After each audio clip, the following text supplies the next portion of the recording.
All right, so I recently did a video of my top 10 most comfortable sneakers under $150.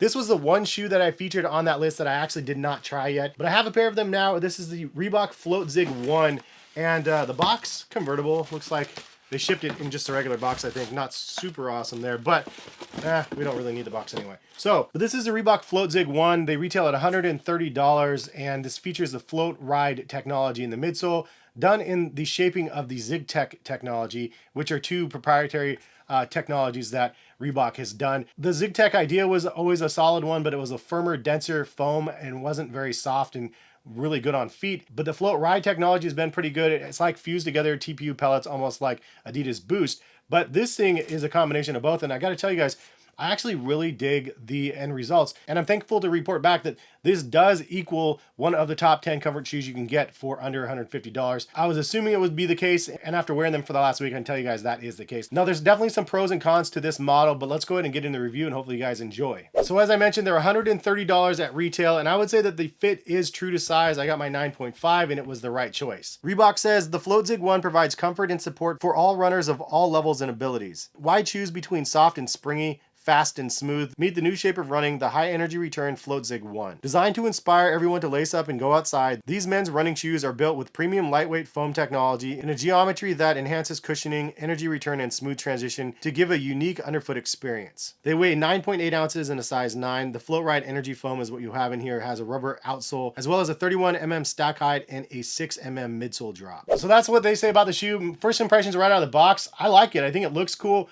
The midsole is definitely the key feature of the shoes. It's definitely big, it's bold. The ZigTech part is very prominent as well. Also, I do like the upper. There is some mesh underneath and you have fused on layers over top. And the tongue is semi-gusseted as well, so it doesn't flip-flop to the left and right too much. It's actually really nice and easy to get on your feet.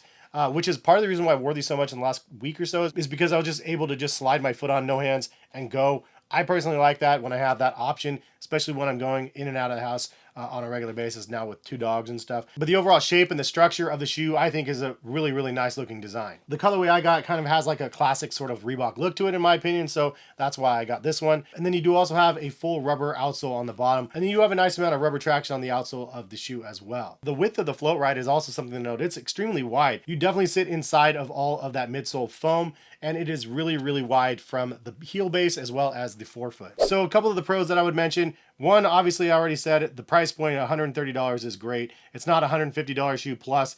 $130 is a decent price point for what you're getting. I also think it's a very stylish looking model, as I already said. The midsole looks great, the upper looks great as well. Also, the Floatride Energy Foam is nice. It's not extreme, but it is nice. So overall comfort of these things, they're comfortable. It's not the best on the market. I feel like there are softer and squishier things out there. There are shoes that have a little bit more rebound and a little bit more bounce back. Overall, though, it's a comfortable pair of shoes. You put them on and you're like, okay, there's something underfoot here. Again, it's not like Fuel Cell from New Balance, not like the 1080 V13s, not like Zoom X. I would say it's probably softer on feet than some of the Saucony stuff out there, but I'm giving you examples of some of the craziest stuff on the market. These overall are much better than your average pair. I like the upper materials with the fused materials over top and then some layers of mesh. Also, the weight being under 10 ounces is a huge plus for Reebok. The ZigTech technology shoes back in the day were like 16 ounces or so per pair, and so these with the Floatride and ZigTech combined, I think was just the perfect match. Whoever thought of that over on Reebok side, you guys nailed it. I mean, I really think that you guys have a solid product offering. And I've always liked the look of the newer ZigTech stuff, but unfortunately, it's just been a little bit too heavy. And the midsole technology, even though it looked cool, was a little bit dated. And this one brings it right back up to 2024. And I like that they have other similar product offerings out there. In fact, one of them is called the Symmetros, I think is the name. Those ones retail at $150. They do have a little bit of larger stack of foam on them, but it is supposed to be more of the stability version, which usually means that it's not as soft as maybe the regular ones. So if you guys do want to see a review of those comparing these two models, I can buy a pair of them. I just don't know if there's enough interest. It looks like a pretty cool one though, and it's definitely another offering that they have. They have a couple other ones as well that are going to be coming later this year. But the fact that they have a whole line of FloatZig stuff out there, I think is a solid move. And now a couple of things on the dislike list.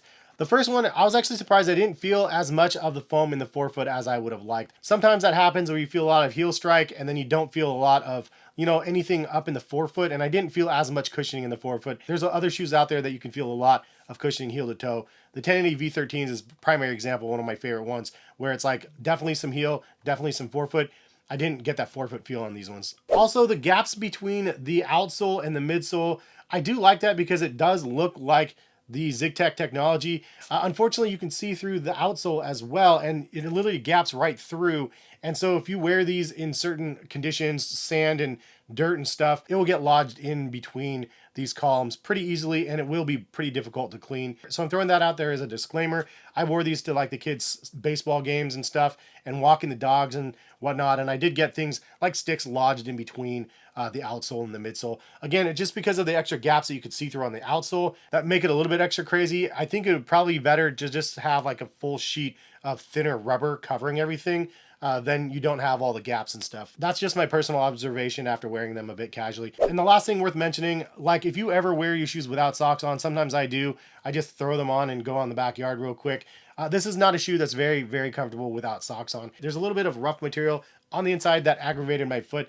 Definitely not noticeable with socks on. So if you never wear your shoes without socks, then obviously this isn't going to be a problem for you. But just throwing it out there for those people like myself that occasionally do, it's not overly comfortable because of the inside material. Anyways, that's my pros and cons, my overall thoughts of the Reebok FloatZig 1. I think it's a tremendous offering for $130 price point. Definitely deserved that top 10 spot in my most comfortable shoes under $150. I think Reebok is finally making some moves in the right direction in their product offering. I've tried the FloatZig technology in the past a couple times and it was pretty good, but the newest offering that they have here I think looks really cool. It's very stylish. It's overall very functional and very comfortable on feet. Something I would recommend for sure. If you're a Reebok fan, you're looking for something new, something not like the norm, this is definitely a good offering in my opinion. Anyways, I bought this pair with my own money. I've been wanting to work with Reebok. I just haven't got a contact over there. Ideally, if they could send me the shoes, that'd be awesome because then I could actually just get all of the offerings hopefully that they have, because I'm very curious how these stack up next to the Symmetros and the other future ones that they end up having coming out. Anyways, if you guys want to buy a pair, I'll link them in the description of the video. And thank you guys for stopping by and watching. Hopefully you guys have a good rest of the day. If you guys have any other shoes out there that you guys would like me to try, other suggestions, always down to hear that. Leave a comment. Anyways, hopefully you'll see you back for some more content on the channel soon. All right, peace guys.